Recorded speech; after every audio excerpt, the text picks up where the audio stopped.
Look, I'm an optimist for these, but I'm saying like in the meantime, for the first time ever, to have an edge on criminals who have always had the element Yeah, of surprise is the best yeah, fighting tool the human race is ever going to build. Because yeah, that is the problem. I've been in the space for a long time, guys. Bad guys can always just decide when and where. But if for the yeah. first time ever there is a model that can predict these things on a level that they can't even understand, gives us such an edge. Welcome, builders, to How Would You Build It? The podcast that dives deep into the dynamic world of startups and product creation right here in South Africa and Africa. This show is more than just interviews. Every week, we sit down with the brilliant minds to provide a masterclass for building digital products amidst the challenges and opportunities unique to our continent. From seasoned founders to dynamic product managers, we uncover the unique stories and strategies behind some of the most innovative digital products being built. So for all the aspiring founders and product builders out there, you'll discover that each episode is a wealth of practical wisdom and local and actionable insights. Make sure to subscribe or follow wherever you listen to our podcasts and connect with us on social media for even more content. Now, let's dive into today's episode. Welcome, builders, to another episode of How Would You Build It? It's now episode 78, reaching that 80 mark. I'm really excited. A nice new innovative product that we're going to be talking to today and founder. But first and foremost, Rainier, always good to have you. How are you doing? Lekker, Bobby. Good to be here. Excited to get going. So you've already had a quick chat to our founder in the past, but it's my first time. So Warren, it's nice to meet you. Thank you for joining the podcast. How are you doing today? Yeah, really good. Thanks. Great to be here. I'm a big fan of pods in general. I think it's my new main way of absorbing content. So really love the medium, and I also been following you guys quite a bit, and I think it's good to share our story as well.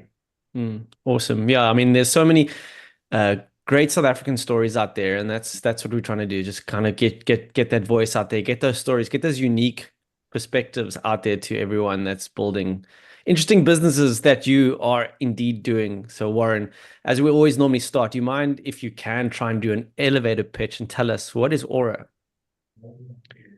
Aura is a technology platform which enables anyone to access the closest vetted security or medical responder to the location anywhere, anytime using a connected device. Hmm. Yeah, I like it. Nice and short to the point, hey. But I must say, I don't think you have to go very far to look at finding that as a business in South Africa, because we know that the policing in South Africa is not up to standards, up to scratch as we would see in the international market. Is that what inspired that? Can you just tell us what was that birth, or what made you start saying, hey, let's go into this sort of space? Look, I think even back in 17 when we kicked things off, you could get a taxi or a pizza quicker than you can get help when you're dying. That doesn't make sense. And that's quite natural because most of the biggest platformed marketplaces, are birthed out of America and Europe and places where safety is really like oxygen. There wasn't a huge need for that. So they spent their time building food delivery and content delivery and rides and all these cool stuff that we all use, and it's amazing. But we're servicing a basic human need that doesn't exist specifically in markets where the police are very stretched or unreliable. And because of that, lives this middle ground, which is this private sector of very fragmented, but very effective, small little pockets of independent companies that we've just kind of wrapped together onto one platform so that people can access them far easier and far more affordably. Yeah, I love that, Warren. And I think, if you think about, you speak about being able to get an Uber or a pizza faster than getting help when you need it.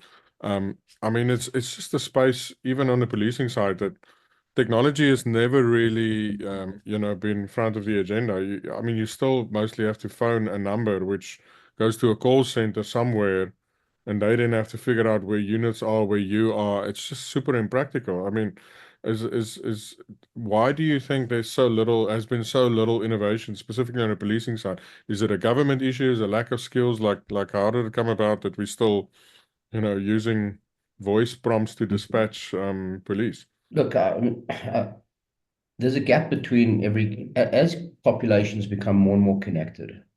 the demand on a police force becomes more and more needed. So if you just think about it as a basic supply and demand marketplace, you have millions more connected alarms, million more cell phones, million more ways for the majority of people to access help, right?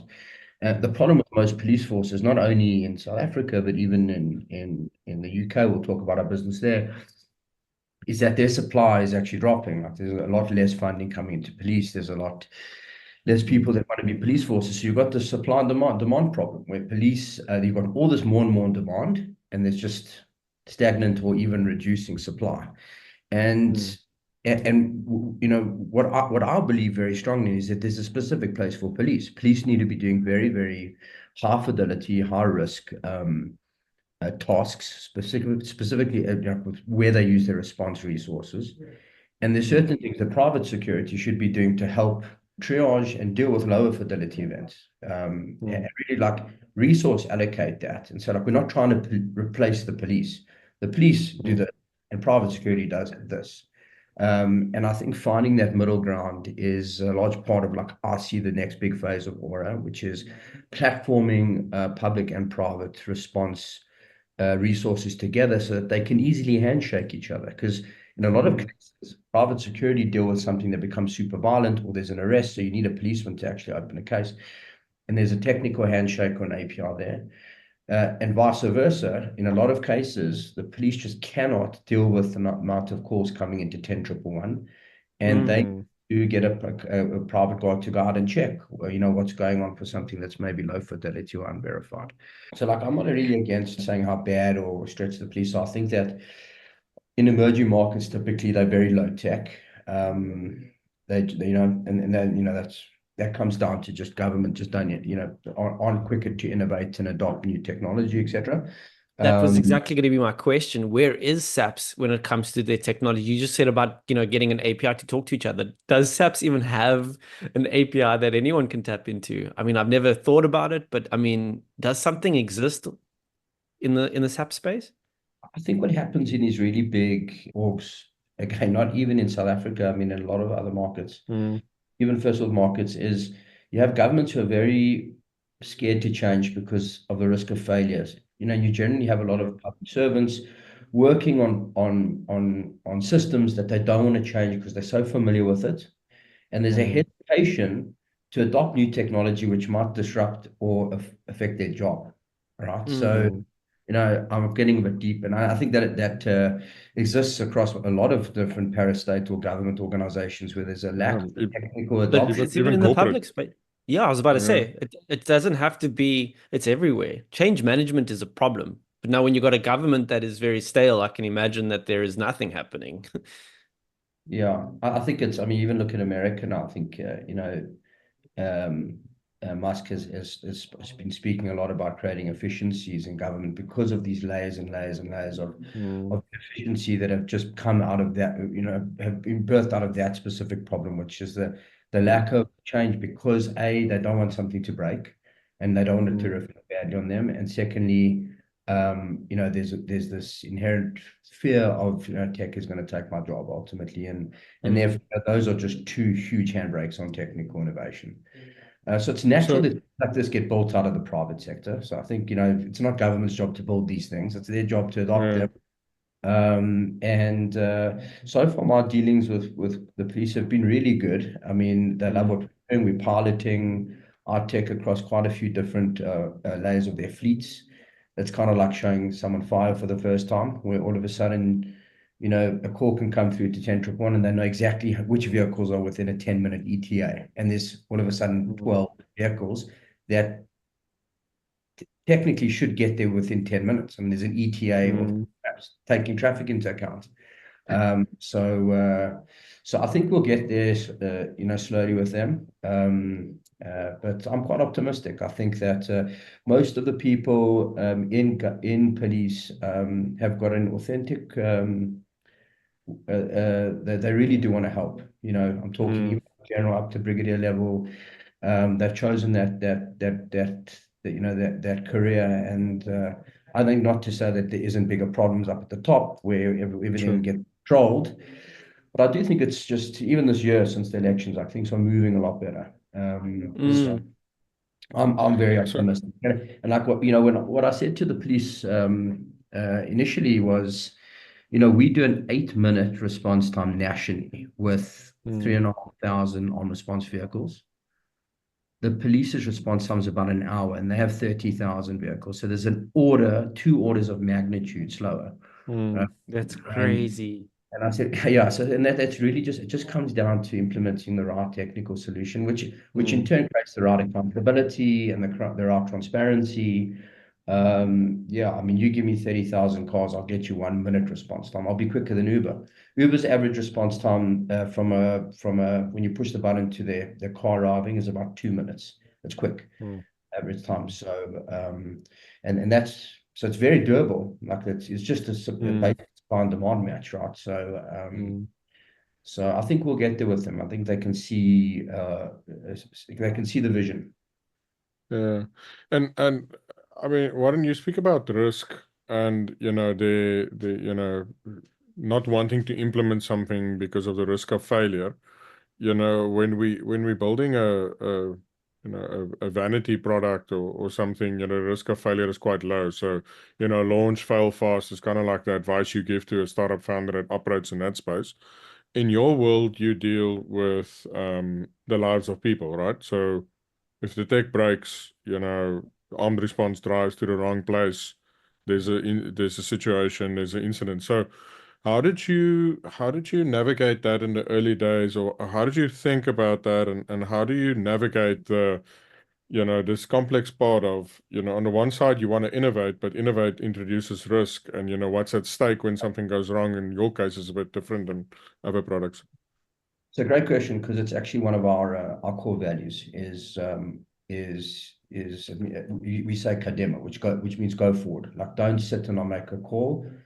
Make a call, you're either right and we move forward, or it's wrong and we learn, right? So being stagnant, you're dead. Mm, It's actually the core values is called pathfinders. Like no one has ever done what Aura's done before. So we're kind of running through a jungle here. There's no path here. And it's not lacquer to be hit in the face with a tree every day, right? But the mm, problem is if you stop, you've opened a path behind you. So having this forward momentum and not being scared to make failure is a core value. And how we deal with it with regard to mitigating life-threatening emergencies is just a very, very rugged sandboxing environment. So, mm, we innovate a lot, but it doesn't go to production unless it's been absolutely throttled.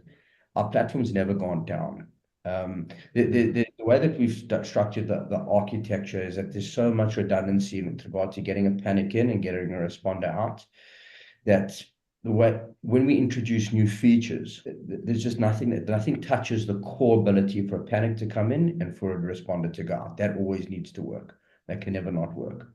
But it is a great question. We had to think about the architecture of our platform to mm. cater for that because And um, And it obviously makes it more expensive, right? Because I mean, you can't just build and launch and have fun. I mean, you need to take it slower, be more rigorous in your testing, which obviously was a bit probably a bit stressful in the beginning because it means it's more expensive. But now I'm assuming it's become a bit of a moat. Like if someone else wants to do it, it's quite complex to build something like that. yeah, I mean, look, I'm not a technical guy. More of a growth CEO. So the team which is kind of like a strong yin yang in our business, where you've got the Steve and the Wozniak, and I push hard to get things out quickly, Mm. and they push back equally, and it's just as healthy in a way that they won't release it until it's really good. There's a lot of businesses use the motto, don't ship shit. You need to ship. uh, Uh, gosh. Love it. yeah, I because don't know what you end up I don't building know what my technical. comment is, to be honest. Yeah, I think you end up building technical debt and Mm, reversing that. So I understand all of that. So I think it's just having a good yin yeah. yang dynamic with regard to like really responding quickly to market demand and Mm, selling growth versus like getting new product out. So mm. Yeah, no, it's every product manager's conundrum, especially in the startup space, right? Because you want to learn fast, right? So you want to ship something as quickly as possible just to understand if you're on the right path, or with that plan to iterate, and so you can see where you're going and then take it from there. But at the same time, if you're just taking that approach and you're not thinking about the future proof of your product and how the architecture of that product is going to be, you're shooting yourself in the foot 6 months when you are working. And now you have to go, let's say you're starting to reach product market fit and you're like, oh, look at all this tech debt that's built up because we just wanted to get to market quickly. So it is a conundrum. So I do get it. Like, don't ship shit, but at the same time, don't take too long and, get something out. Yeah, I think if you have that yin and yang, it's probably the best. If you have a company, I think that's very lopsided to very like engineering, like you move too slowly versus if you have a bunch of cowboys like me in a business that, really control the quality of things getting put out, then you'll end up having the opposite effect. So it's a good. I have the same thing with like my CFO as well. Like I deploy capital. Like when we have cap, we burn. And then he's just You're a growth CEO. You just said it. I'm going to burn. yeah. So having the ability to like, everyone likes to have happy days and not have the hard convos and not debate and not. It's so important, I think, in a business to have like people who have like different skill sets and have different mentalities in a way that can, in a very healthy way, like balance each other out, but still be cohesive in a way. It's because what you tend to find is guys hire around them that are like them. I don't do that. I hire the opposite. I hire things that people surround me with people who are better than me at their job, right? And have a culture where you can really like debate and swear at each other, kick and scream, but if everyone's aligned on the same vision, I think you come up with a really healthy result. I like that. I like that a lot. But your product and what you're talking about with the business that you're busy building, it reminds me of a concept of where in America, if we use them as an example, where there's a lot of startups in Silicon Valley and whatever it is that are actually building with the intention to sell to government one day. Like their whole point is to say, I know that government is going to need this one day. So let's start building it until they start realizing that they need it. We can start, making money out of it. And I really like that concept. And I think that South Africa is full of those opportunities. So my question to you is, finding those first customers and then expanding to the likes of the UK. Can you just tell us about that journey about finding your customer and who's that customer is going to be? Because I'm looking at this going, surely your governments are those first customers, but it doesn't sound like that's the road that you took. No, I think the mold of those gov tech businesses are. I agree with you. I think they're cool. That just private startups are just going to innovate and create better technology than government ever will. But government are your biggest customer in a lot of ways, specifically in public safety. That's what Americans call this whole space. Exactly. But that dynamic exists mainly for SaaS businesses, enterprise SaaS businesses. So guys who are building, different type of drone tech and 911 technology, etc. We're less of a tech company. We're more tech-enabled service. That's how I really love more brand what we are. So we kind of live in the world of like bits and atoms. We have a huge operational model. We have thousands of vehicles with our technology in their vehicles, and we have a control center. So there's a lot of like ops part of our service. I wouldn't say that our exit would eventually be a specific gov based on the nature of the business. We're effectively a subscription business, and we charge either per user per month, or in the UK business, it's a per site per month subscription model. And it's the first thing investors ask, like, what's your exit plans? And I'm still not sure. And that's fine as well. Like we don't really have a specific exit. I always like to say it's a listing. So I'll tell you about the UK. So there's a few driving forces there. I think first of all, if you have a global ambition for a business and you're starting off in Africa, it's kind of like quicksand, because you can get product market fit here, and you can even start creating really good revenue, but global VCs discount that revenue to almost zero. It's a very difficult way of raising the capital required to global business, because you're currently getting value close to nothing on what you've achieved in your first phase in Africa. So look, we knew we had to prove, like plant a flag outside the continent and prove that we can export what we've built in a more developed market. And what happened was around that time, a friend of mine who owns a business in the UK called me to say, he pays 30, 40 pounds a month for an alarm monitoring service. It's very linked to insurance there. So there's a huge alarm business. It's 10 times the size of South Africa because it's so you have to have it effectively for insurance, a home and business. And typically it's hard for South Africans to understand, but you'd pay the company to monitor your alarm, but then they would send the police. The police were the last mile. The police were the back end So it's just monitoring. Yeah. You're paying for monitoring. Yeah. So similarly to that dynamic I told you earlier about this huge demand, like more and more, you can just go into Amazon and buy an alarm, and you set it up, you connect it to one of these monitoring centers. The police were always the supply, the response back end. And towards 2020, 2021, the police were doing like 30,000 false dispatches a day. It was using up all of their resources. In the alarm monitoring space, most of your alarms, 90% of them are false alarms. That's why they phone you. Is everything okay? So what happens is if you say you're okay, you give your code, that's fine. No one goes out. But if you're not at home or you don't answer, those are 30,000, right? Oh, wow. So there's even got that filter. It still goes to there. Yeah. That's huge. Snap. Remember, like, business closes at night on the weekend and there's no one there to check if it's, or people aren't at home during the day. There's no nannies at home in the UK. You go to work and there's no one at home. So your alarm goes off. You're like, send someone there. So around that time, the police said, guys, we're out. We won't respond to alarms unless it's verified. And all of a sudden, these alarm companies needed a last mile, and we took the opportunity. We went in there and consolidated a network of responders. It's a combination of like any legacy fleets that were available, as well as some independent responders that we vet and on board. And those alarm companies now use us to dispatch someone out to the site to verify why the alarm's going off. And the difference is there, if they arrive there and there's an incident, the police will come in 5 minutes, 7 of them. They're just not willing to do the triage. So we've used our platform to fix a new problem there, which is basically the police used to do this, they won't do it anymore. And that problem is growing massively across Europe and America. So that's part of what we're looking at doing now. There's a few states in America that have also mandated that the police won't do any of the checks. And that's the next phase of growth for us, is to take this proven UK model out to 1 or 2 states in America to help fix that same problem. Super interesting.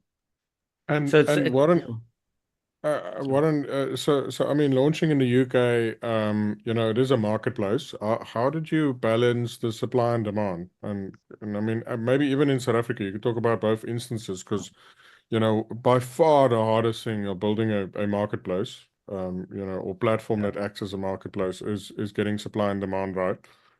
Simplest example, like if you launch Uber in an area and there's not enough cars, the first time I can't find a car, I'm probably not going to use it again. And in your case, armed response specifically, that's even more important. So how did you manage that? Yeah, we just spent a lot of money on it. It's called synthetic demand. In a new region where there's no demand yet, because you have to build supply before you build demand. We didn't make a pound of revenue for a year in the UK. We had to build, and because a lot of these alarm companies have sites all over the country. So it wasn't like we could just start like in London or Birmingham, right? We had to build a national response network. And in the meantime, until there were customers, we were paying retainers to response companies to keep them engaged and to keep them affiliated and keeping trust. In a marketplace, the key thing is trust. Why should I give up my resources to you on this aggregated basis and kind of sit and wait until you're ready to bring me revenue? So example, like in SA, I'd go, because in the early stages, I went and signed up most of the security companies initially, and the pitch was quite simple. Bill me for 50 responses this month. I don't care if you don't even use one. So are you billing, sorry, who are you billing here? No, I said to the security companies, 50 responses a month, whether I use them or not, and we didn't until like until eventually your marketplace hits an equilibrium point where your demand is caught up, and then the model starts to work at really great margins. But like Renier quite rightly said, in that early stage, if you don't have authentic trust from the suppliers and you don't have trust from the customers, which are broken on their first experience, if that first date doesn't happen, you don't actually you actually are you lose trust, and that is very, very difficult to reverse on. It's a one-way door. And I think it really was something we did well. I mean, a lot of guys thought we're spending too much cash because we were burning a lot Yeah, of. can imagine. But and never mind, not only the retainers, like part of our model was we say, here's a device, put it in your car. We manage the data, we manage the MDM, we buy Yeah, the it's the MDM. rollout cost. Yeah. Yeah, that infrastructure. But that in itself, I think the trust element as well as the hardware that sits in the vehicle created a really, really strong moat for us, because there are a few other companies that do like aggregated like security and ambulance dispatch, all done manually. So they'll then phone a company who will radio a guy to go out, and they don't know where the person is. So the key thing is just that it's not the tech. The key value prop is the 8-minute response time versus a competitor who takes half an hour. Yeah. And Warren, so I think a key thing that most people listening to this, wanting to build a marketplace, thinking about it, probably are thinking is like, well, how much money do I need? Now I know it differs from business to business, but perhaps give us just how did you think about it? Did you set out the amount and said, cool, this is how much we think we're going to be spending on seeding the marketplace? Because obviously stuff like fundraising plays a role here, right? You wanna grow at a certain rate, and you have to go ask an investor for money, and that money needs to be enough to get the marketplace to the equilibrium. How did you think about that, or how can another founder actually plan for this efficiently? So look, we were particularly it was quite difficult for us because we had to build a national network, right? It wasn't like we could just start in a specific city. That would have made the burn fact. If we could just do city by city, it would have been a lot easier on our cash burn. So when like the localization, if you've got an fully online marketplace, then obviously you don't have that type of geographic constraint. So I think that's the one point. If you are able to localize, obviously localize. In our case, that wasn't something we could do.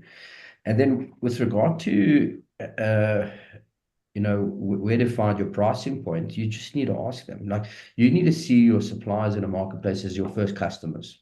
You sit down with them and you say to them, tell me what you want to earn and obviously they have To do X. there's a range, and then you find a middle ground and you actually give them what they want, within reason. And then from there, I mean, you build your model, and if the unit economics at scale aren't going to work, then you don't start the marketplace, right?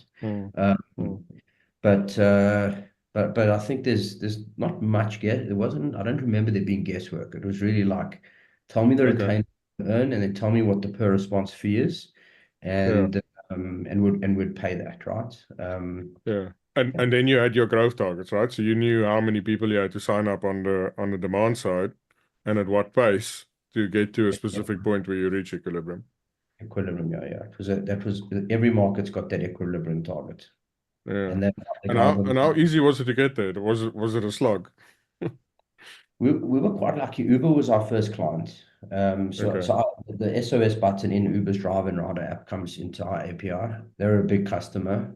Safety for them is just like a non-negotiable. So they were a good customer from day one.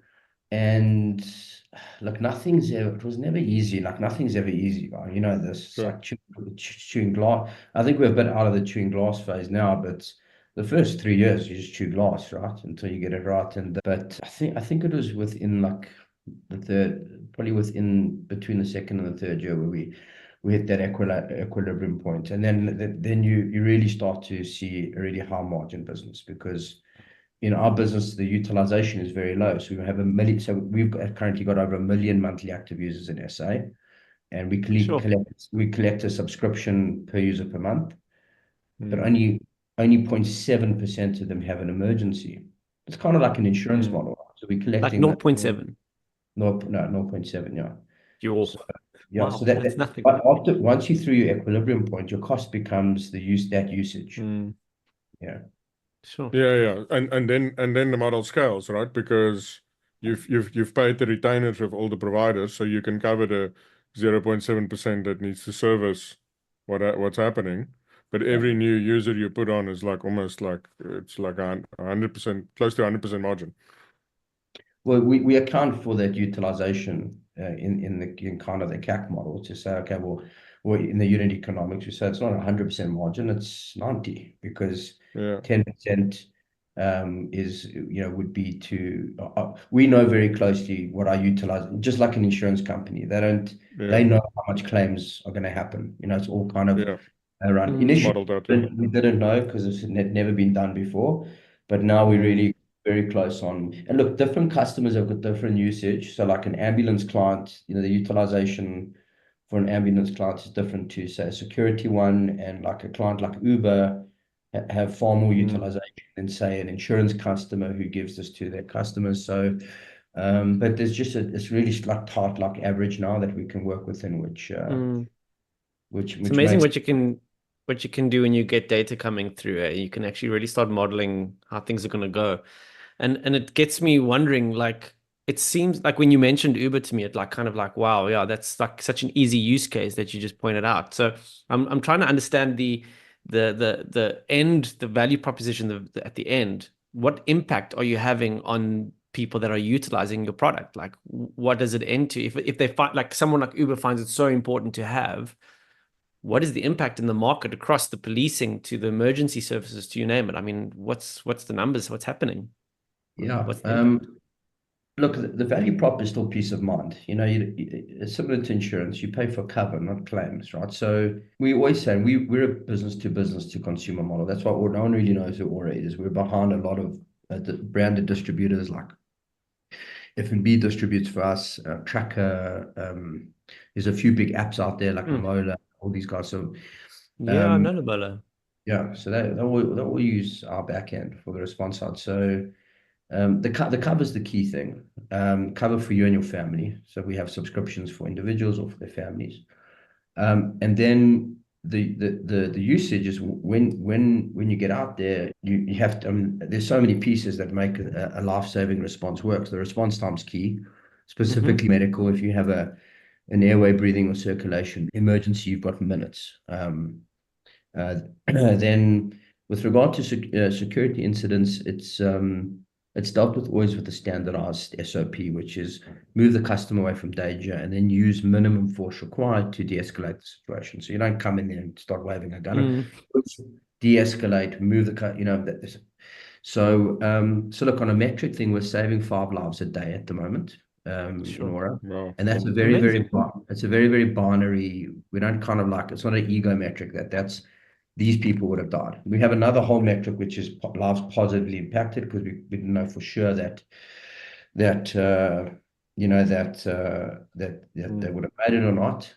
But that metric specifically in SA has started to skyrocket now that we've unclipped distribution into the bottom of the pyramid. So initially with Aura, we were through Uber and insurers and we're really hitting a lot of like the top to mid tier LSM groups. But the truth is, South Africans in suburbs are reasonably safe. The metrics that make us kill us are in the townships, rape and murder stats. And look, I never built this to make rich people safer. We built this to democratize access to safety.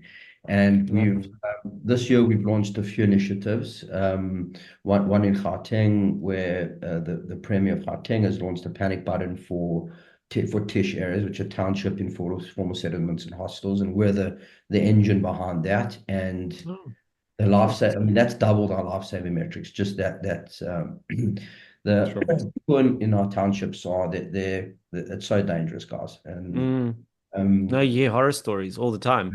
I was just thinking, you must sleep quite peacefully at night, that you building something that's making such a big impact in the world. I mean, that's really, really cool. Some people are building cool entertainment projects or something like that. You're actually saving lives, and that's your success. Like one of the questions I like asking on the podcast is, what data do you look at every day? What's the first metric that you look at? And I mean, if lives saved is that's pretty epic. Unfortunately, I don't see it like that. Entrepreneurs are my arm doesn't really get too far back to pat it.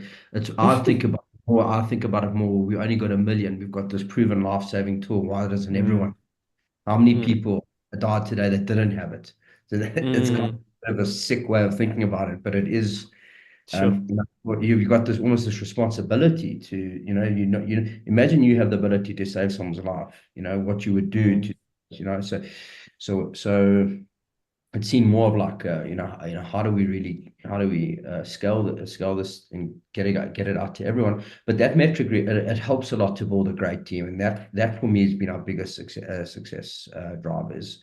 Our team is mm, just insane. And there's a lot of people that can earn a lot more elsewhere. Look, we still pay really, really well, like market related, but like the team is world class. mm, And it's because like when I hire someone, the basic sell is come save lives with me. You can't, besides for maybe a health tech business or something in like core med, we're very, very close to the motive connection of saving a life because we do it every day. And that is unique, and it's a very powerful thing that the company gives to its team, mm. which helps retain and hire, Mm, So, one thing that I've always thought about, like, I get a panic button in my FNB app, and I think it's pretty cool that it is there. But opening up my FNB app, logging in, navigating to the right screen, doing that, that's not always, maybe in a medical emergency that there is a situation where I can use it. But other situations, there simply isn't time to do that. Um, I'm thinking, AI and the evolution of different kinds of technology that we now wear with us could start changing that. What do you see happening in that space, and how far are we from, kind of autonomous detection of issues and Yeah. response based on those kind of things? So look, in the beginning, we wrestled hard on whether we should build and own the customer and that interface and how they engage. And then, we had decided there's a lot more land grab in building, consolidating the supply, the back end, and effectively exposing an API because that's what we do to customers. Here's our API. You click in your control center or your app or your IoT button, and our service is enabled. But what is definitely true is that we are, years ahead of what that interface I think ultimately will get to, which I'm super Mm, excited about, which is there's been a natural evolution. I'll take you through it. So apps were the main modality. Open your app and push a panic button. yeah, Because when you start a tech company, you think apps are so sexy and amazing, but in fact, yeah, they're I not. have an app. South Africa or Africans hate downloading apps. I mean, you could yeah, I do as well. all of our insurance customers can tell you none of them have got more than 30% of their customers to Mm, download.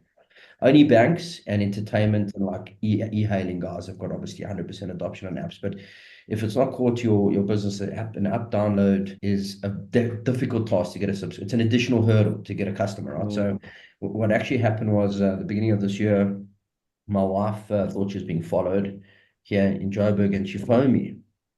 And I was like, why are you phoning me? I'm the founder of your Aura. Use the app. And I, and Wow. I, yeah, Talk she about said, user feedback. and then I put the phone down. I was like, there's not an app, bro. People phone. The fight or flight is the phone. One of the biggest brands in the world is 911, right? Even though it's mm, not true. So what we do in Aura is every user on our platform, we authenticate using their phone number.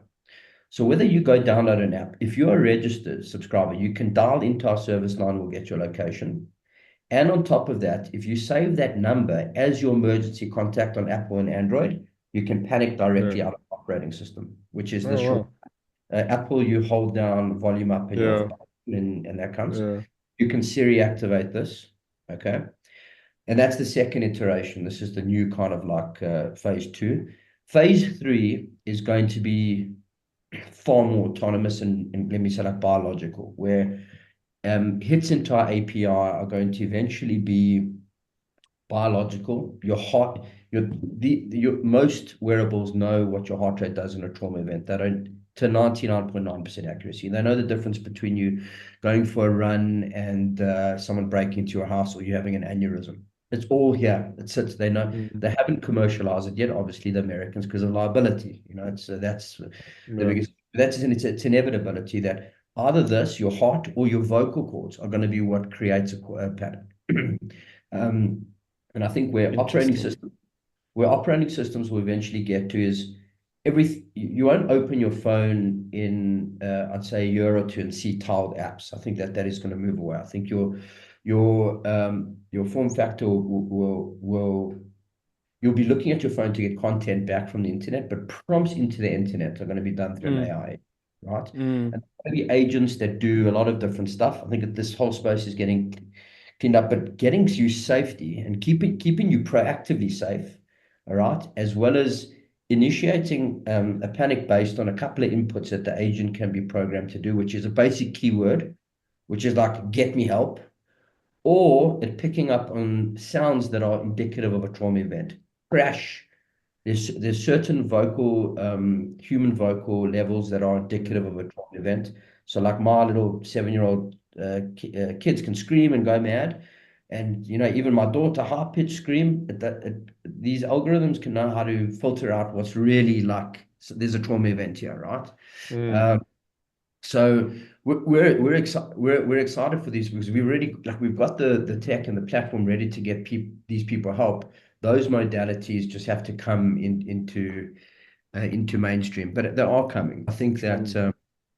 the evolution of those modalities over the next, say, 2 years, I think Mm. is And and is going to be there. and what about external stuff, right? So we're talking about person in trouble connected, via this, which I think is really awesome. But I mean, I recently read the article about City of Cape Town. They're piloting that software that hardware software combination of picking up gunshots, and mapping where the gunshots were fired from.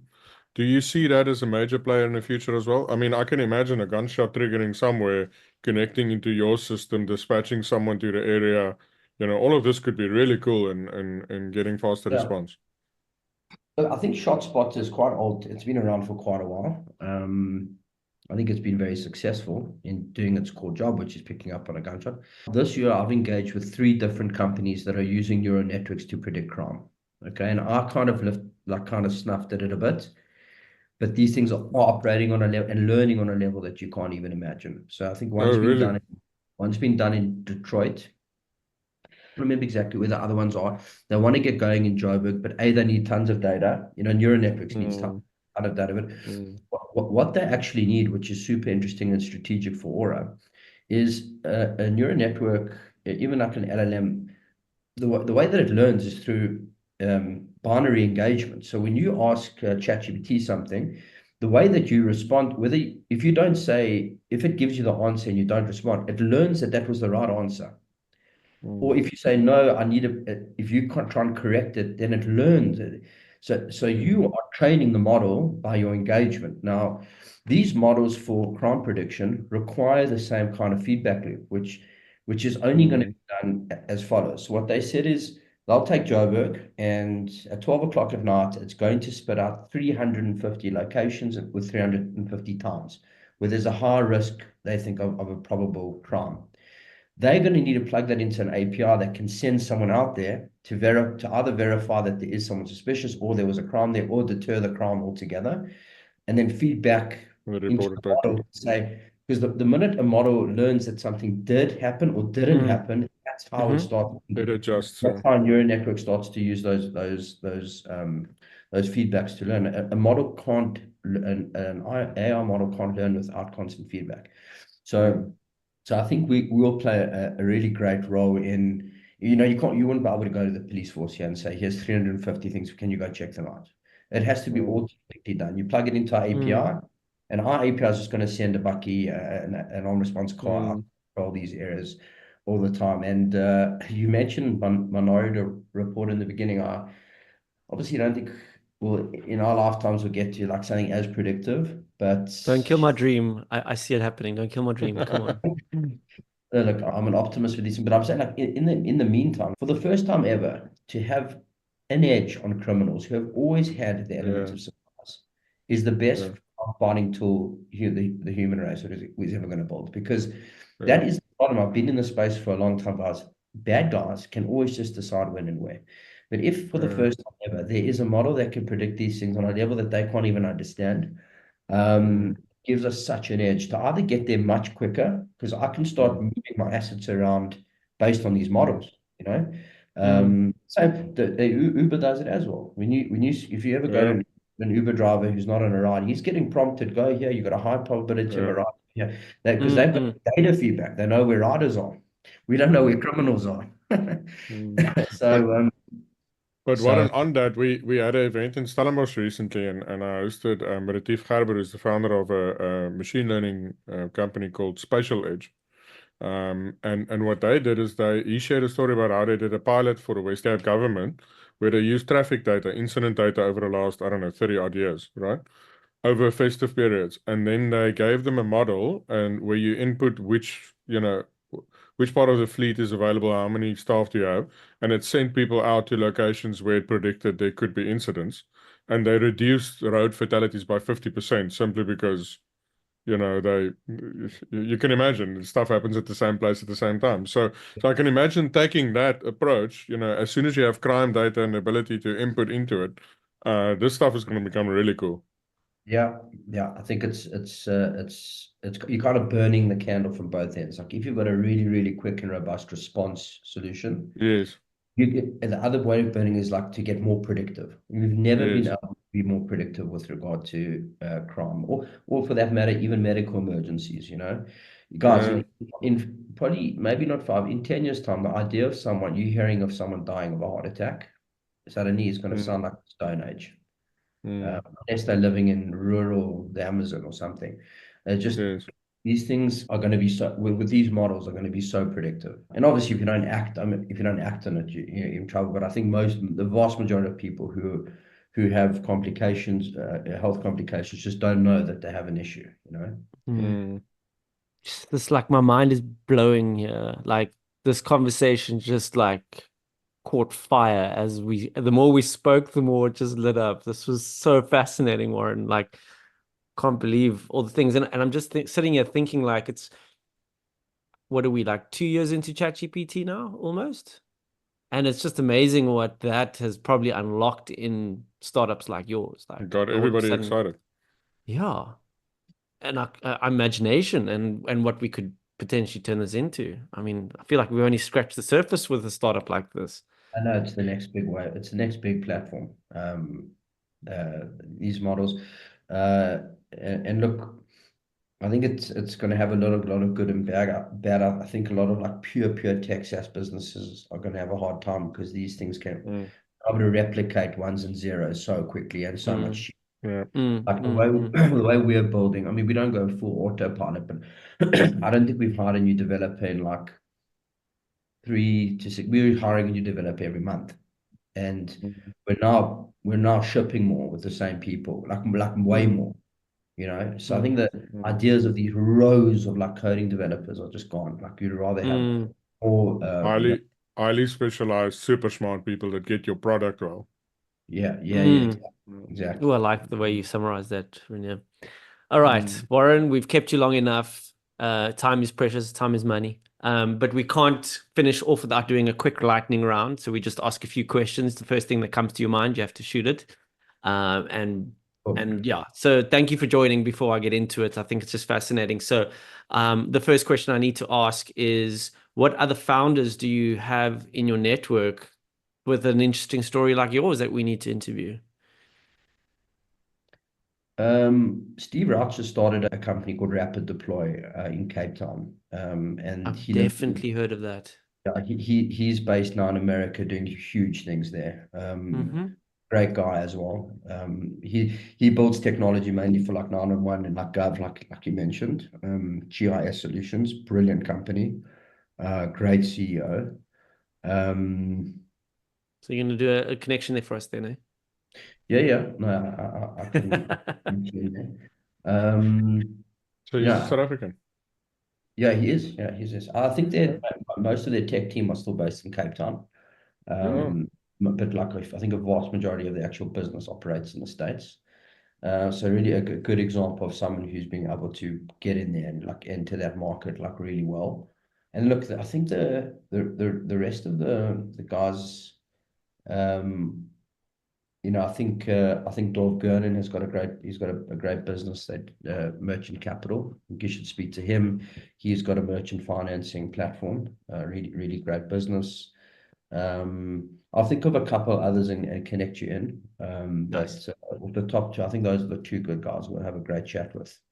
Nice. Thank you. Yeah, I mean, the whole point, like we mentioned when we first met today, is trying to get the South African stories out there. So they're hiding we want to bring them out of the hiding spots. So the next question then is, you've launched to a few territories. What is your favorite country outside of South Africa and why? Well, where we currently have ops in, Yes. or in general? Yeah. What has been the best country that you've been able to launch in? I love the UK. Look, I've got a lot of family and friends there. I love the football. So whenever I'm there, I try catch a game. Although I'm a United supporter, so I was about to ask. That would be my next lightning Well, question. well, you got some good news recently, didn't you? The coach got the sack. Did he? I didn't know that. Did he Is or it did he not? I official? thought he did. No. No. It's so close though. By Yes, the it by the happened while time we were by the on. time this airs, he's probably gonna get the sack. Yeah. No, but I thought the only way I would have known if it happened while we were on this podcast, but I'll just check. And Okay, good. unfortunately, yeah, I don't know what they're up to there. And then just I think that the UK and the weather's not great, but I think overall, out of all of our regions, I enjoy our visits there. We've also got such a great team there, local team. So I'll put that at the top. Although like Kenya's also great. I was there a few weeks ago. They've now put in that new harbour, which has just changed Nairobi. Like I really am. it take you 3 hours to get into the city from the airport. Now it takes you 15 minutes. So the traffic before was a killer. Now it's Okay. it's a lot better. Interesting. All right. Yeah. And last one, very quickly, a book recommendation for our listeners. I think it's probably quite lame, but I think all of Gladwell's stuff I think is brilliant for an entrepreneur. Tipping Point, Outliers. I think Outliers is probably is right. What I really liked about that is, well, it's not just about talent. I think timing is key. Obviously, you have to do your 10,000 hours. I love the idea of like why I got people success was around timing, and getting the timing right. I think entrepreneurs who fail often beat themselves down because they think that there was something wrong with them or their product. But like they said, like before YouTube, there were like 4 or 5 other, and it's kind of just like a wave. Like some guys are on the wave when it breaks, and there's some guys that just the timing was out. So I think that was that one was a really good one. And there's a lot of others. I'm more of a listener than a reader, but Oh, you did say. yeah. But all of Glad stuff is really cool. So interesting on the timing thing, Warren. I always thought it fascinating. If you look at South African billionaires, right, the richest people, right, they're all about the same age, right? They're not older or younger. They came through the same era. They were almost a bunch of them were in Stellenbosch at the same time. Like, it was just a thing about the setup in South Africa, the global economy, everything that just was this perfect storm for all of them to launch these major businesses. But that's exactly what he says in Outliers, eh? Yeah, exactly. Like Bill Gates, had the opportunity to be by their first PC. But I think that this wave now is that's bigger than any other wave. I think that this neural network or the AI is going to make thousands of dollar billionaires. I think it's going to polarize wealth more and more. So you're going to have these super, super, super wealthy guys. I saw today that Musk was like 250. I'm like, how much money do you need? 250 billion. It's like like a country's GDP. Anyway, paying people $30 to register to go vote. Yeah, I know. I saw that. Crazy. Doesn't care. Yeah. Guys, it's been a real pleasure. I think what you're doing is great. I'll send through those recommendations, but always good to engage and share the story. So thanks again. No, it was very interesting, very fascinating, Warren. Thank you very much for joining. Yeah, cheers, guys. Thanks, Warren.